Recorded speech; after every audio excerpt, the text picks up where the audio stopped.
कल्कि पुराण में भगवान कल्कि की पहचान के लिए कुछ विशेष घटनाएं बताई गई है जो कल्कि के जीवन में घटित होंगी। कल्कि पुराण में तृतीय अध्याय के 1 से 11 श्लोक में लिखा है कि कल्कि बचपन में जब दीपक के सामने बैठकर उपासना कर रहे होंगे, तभी उस दीपक की लौ से एक दिव्य आत्मा प्रकट होकर कल्कि को दर्शन देगी और दिव्य आत्मा हिमालय के महेंद्र शिखर पर तप करने वाले परशुराम होंगे, जिन्हें सर्वेश्वरानंद के नाम से भी पुकारा गया। ये ही कल्कि के गुरु होंगे जो कल्कि को उसके पूर्व जन्मों का ज्ञान कराएंगे और साधना के लिए प्रेरित करेंगे। यह दिन बसंत पंचमी का होगा। इसका विस्तृत वर्णन कल्कि पुराण के तृतीय अध्याय के श्लोक 1 से 11 तक बड़े ही अलंकारिक ढंग से किया गया है। इस घटना से असली कल्कि अवतार की पहचान होगी। कल्कि पुराण के अध्याय 2 के 16वें श्लोक में लिखा है कि कल्कि भगवान के जन्म से पूर्व 3 भाई और भी उत्पन्न हो चुके होंगे। कल्कि का कार्य क्षेत्र मथुरा होगा, लेकिन बाद में मथुरा की व्यवस्था सूर्य केतु को सौंपकर वे सुख और पत्नी सहित हरिद्वार जाकर गंगा नदी के तट पर निवास करेंगे। यह बात 46वें श्लोक में स्पष्ट की गई है, जिसमें लिखा है गंगा तीरे हरिद्वार निवासम कल्पयत। इस प्रकार भगवान कल्कि मथुरा को छोड़कर हरिद्वार चले जाएंगे और वहीं पर निवास करेंगे।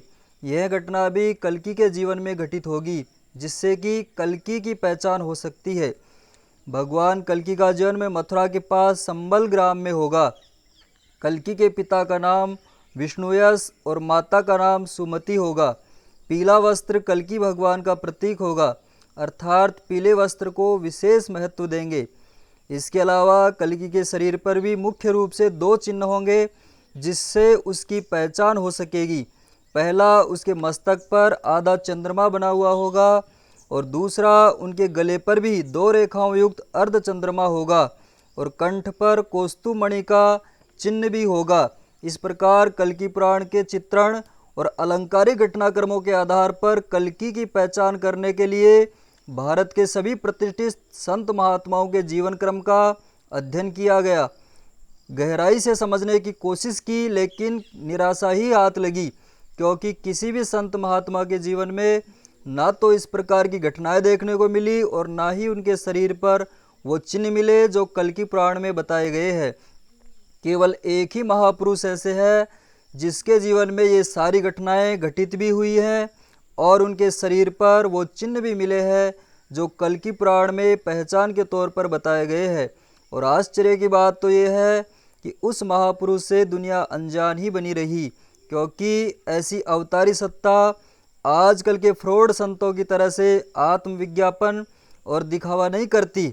वे तो महान उद्देश्यों के लिए आती हैं और अपना काम पूरा करके चली जाती है।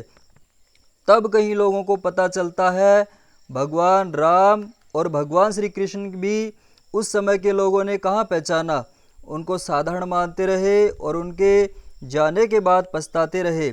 जानकारी के अनुसार वो अवतार आचार्य पंडित श्री राम शर्मा ही है, जिन पर हमारी कल्कि पुराण के अनुसार सारी बातें बिल्कुल सही बैठी है। इनके अलावा कोई भी संत नहीं मिला। आप खुद भी जांच कर सकते हैं और वास्तविकता को परख सकते हैं। पहले यदि उनके जन्म स्थान की बात करें तो कल्कि पुराण में लिखा है कि उनका जन्म मथुरा के पास संबल ग्राम में होगा। यहाँ संबल से मतलब चंबल नदी के तटवर्ती इलाके से है। इस महापुरुष का जन्म चंबल नदी के तटवर्ती ग्राम आवलखेड़ा में हुआ।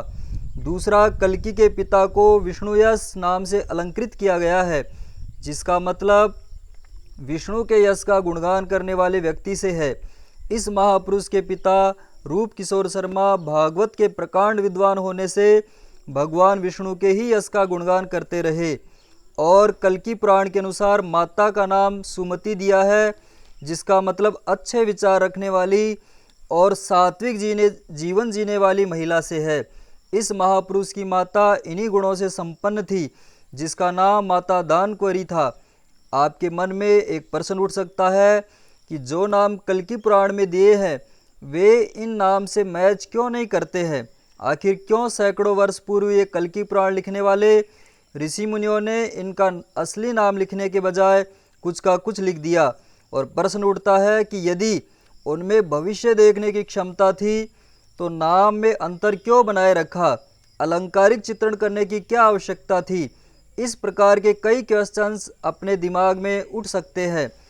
इन सभी प्रश्नों का उत्तर है कि यदि ग्रंथ लिखने वाले इन आचार्यों ने कल्कि अवतार का सही नाम और स्थान बता दिया होता तो उस अवतार के लिए एक बहुत बड़ी समस्या उत्पन्न हो जाती, क्योंकि जब लोगों को समय से पहले सही नाम और सही स्थान का पता चल जाता तो लोग उनकी उचित और अनुचित मनोकामनाएं पूरी करने के लिए उस महापुरुष के पीछे पड़ जाते और उसके दर्शनों को भीड़ की भीड़ उमड़ पड़ती, जिससे उस महापुरुष के समय का एक बहुत बड़ा भाग फिजूल की बातों में ही चला जाता और भगवान को उनकी धर्म की स्थापना वाला काम करने में अड़चनें पैदा हो जाती। इसीलिए अवतार का नाम और जन्म स्थान जानबूझकर अलंकारिक और रहस्यमय ढंग से ही लिखे जाते हैं, जिससे पात्र व्यक्ति ही समय से पहले उनको पहचान पाएं। लेकिन जीवन में घटने वाले घटनाक्रमों में कोई अंतर नहीं आता, अतः केवल घटनाक्रमों के आधार पर ही हम असली कल्कि की पहचान कर सकते हैं। दूसरा घटनाक्रम जो कल्कि पुराण के 3 अध्याय के श्लोक 1 से 11 तक लिखा है, वो भी पूरी तरह से युग ऋषि आचार्य पंडित श्री राम शर्मा के जीवन में घटित हुआ। बचपन में जब ये दीपक के सामने बैठकर उपासना कर रहे थे, तभी दीपक किलो से एक दिगंबर वेशधारी महापुरुष प्रकट होते हैं, जो कि हिमालयवासी इनके गुरु होते हैं और इनके पूर्व जन्मों का बोध कराकर साधना के लिए प्रेरित करते हैं और अंतर्ध्यान हो जाते हैं। और जानकारी से पता चला कि वो दिन भी बसंत पंचमी का ही था। इस प्रकार यह घटनाक्रम भी कल्कि पुराण के अनुसार केवल इन्हीं महापुरुष पर सत्य सिद्ध होता है। अगला घटनाक्रम कल्कि पुराण में लिखा है कि कल्कि भगवान मथुरा की व्यवस्था सूर्य केतु को सौंपकर वे हरिद्वार चले जाएंगे। ठीक यही घटनाक्रम इन्हीं महापुरुष के जीवन में घटित होता है। हमने आपको बताया कि इनका जन्म तो आंवलखेड़ा ग्राम में हुआ और फिर मथुरा में वृंदावन रोड पर गायत्री तपोभूमि की स्थापना की। बाद में सन 1971 में तपोभूमि मथुरा की व्यवस्था पंडित लीलापत शर्मा, जिनका नाम कल्कि पुराण में सूर्य केतु दिया गया है, को सौंपकर हमेशा के लिए हरिद्वार चले आए और गंगा नदी के तट पर शांतिकुंज तीर्थ की स्थापना की। अगले अध्याय में कल्कि की पहचान के लिए उनके शरीर पर 2 चिन्ह बताए गए हैं, जो असली कल्कि अवतार की पहचान कराते हैं। पहला, उन महापुरुष के मस्तक पर आधा चंद्रमा बना हुआ होगा और दूसरा, गले पर भी 2 रेखाओं से युक्त आधा चंद्रमा बना हुआ होगा। साथ ही कंठ के ऊपर कौस्तुभ मणि का चिन्ह होगा। आप देख सकते हैं दोनों ही चिन्ह इस वीडियो में बिल्कुल स्पष्ट दिखाई दे रहे हैं। इनके मस्तक पर आधा चंद्रमा बना हुआ है। यही आधे चंद्रमा वाली बात विश्व के महान फ्रेंच भविष्यवक्ता नास्ट्रेडमस ने भी अपनी पुस्तक सेंचुरीज में इस महापुरुष की पहचान के तौर पर बताई थी। और दूसरा, गले पर आप देखिए 2 रेखाएं स्पष्ट दिखाई दे रही है, जो अर्धचंद्राकार आकृति से बनी हुई है, जो कंठ पर भी कौस्तुभ मणि का चिन्ह है। अतः कल्कि पुराण के अनुसार ये सबसे बड़ा प्रमाण है इस महापुरुष के ही कल्कि अवतार होने का।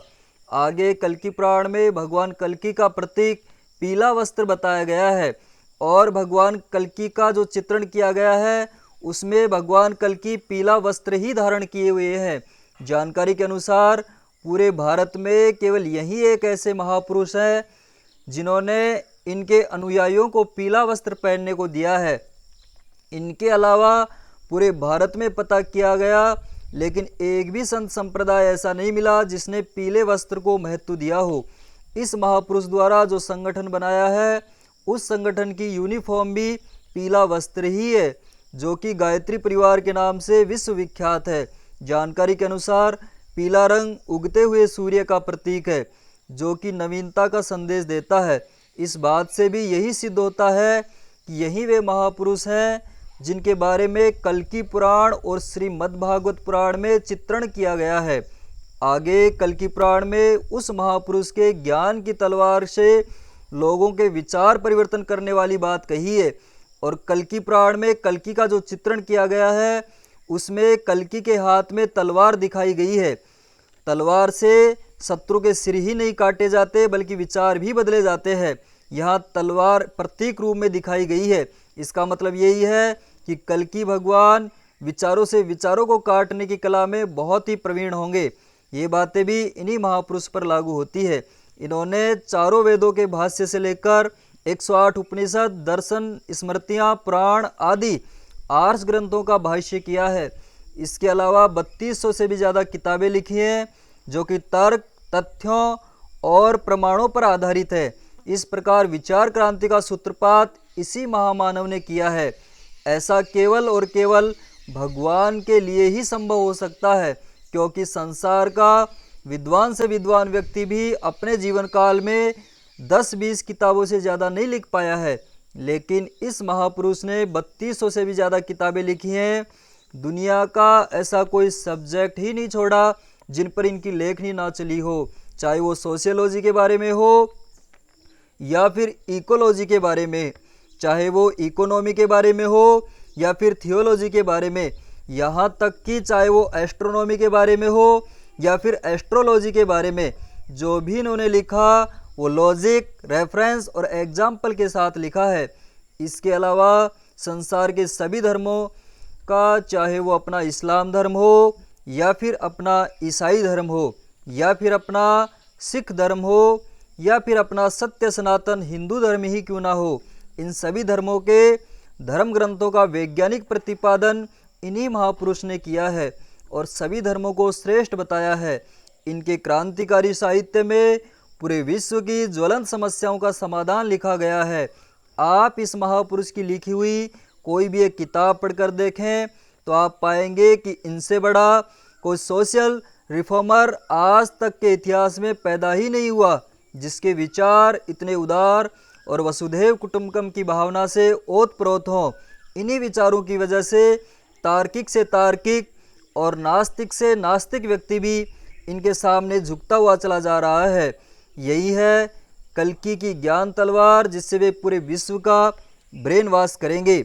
यदि यह वीडियो अच्छा लगा हो तो हमारे प्रज्ञापुत्र चैनल को सब्सक्राइब करें। ऐसे ही और वीडियो देखने के लिए आप हमारे इसी चैनल प्रज्ञापुत्र पर विजिट करें और अपने दोस्तों में शेयर करें। फिर मिलते हैं एक नए वीडियो के साथ, तब तक के लिए टेक केयर। जय हिंद, जय भारत।